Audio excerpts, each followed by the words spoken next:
Going on, guys? Coach Matrix here from my Performance Center with another lecture for you titled Spinning Plates, Understanding the 3 Steps Forward, 1 Step Back approach of block training. So to start, let's summarize block periodization. Block periodization is programming exercises so that we can focus on specific strength adaptations. This allows us to put a higher emphasis on certain qualities and abilities depending on the block what we're prescribing, and it allows our body to adapt more efficiently or optimally compared to traditional training models. Now, for example, on the left, we have 4 different blocks: hypertrophy, endurance, strength, power, speed, and peaking, and the associated abilities you can see in the middle there that are tied to those blocks and the overall effect that we're looking to gain when we program these blocks in. Now, we see a lot of coaches that try to combine multiple qualities and abilities in one block, and although we'll see some results, we're not necessarily optimizing our training to allow the body to adapt more efficiently. Now, so let's kind of dive into what we mean by the 3 steps forward, 1 step back approach.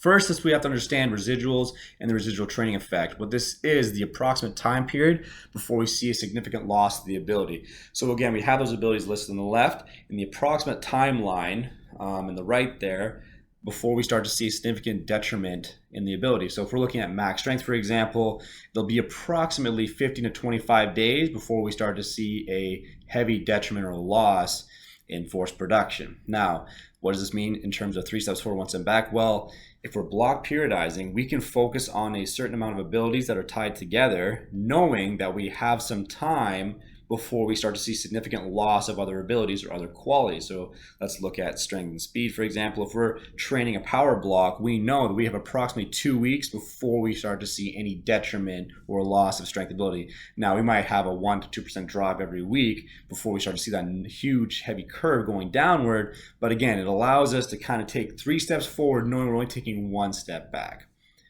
So we usually like to use the analogy of spinning plates. So we put our blocks on 4 different plates here: endurance, strength, power, and speed, and the approximate residual training effect timeline written underneath in weeks.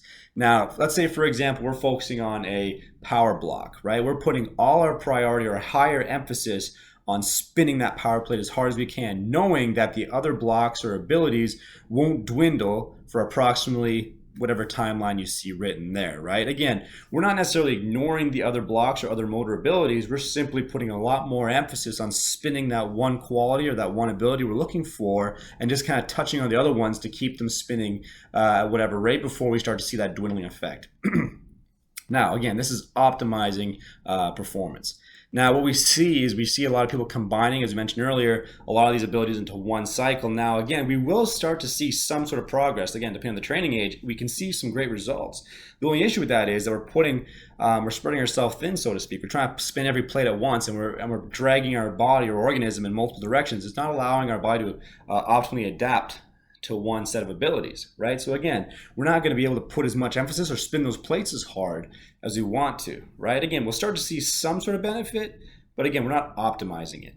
Vice versa, if we spend too much time spinning one set of abilities, we will obviously see a detriment. So for example, we're spending too long in our strength block, right? Our athletes might have a high force production, but we might see dwindling in their speed work, right? Which makes them slow. Vice versa, if we're spending so much extra effort on speed or power, we'll see their force output drop. And of course, that just means that our plates are coming crashing down, right? Again, so this kind of summarizes spinning the plates and block periodization.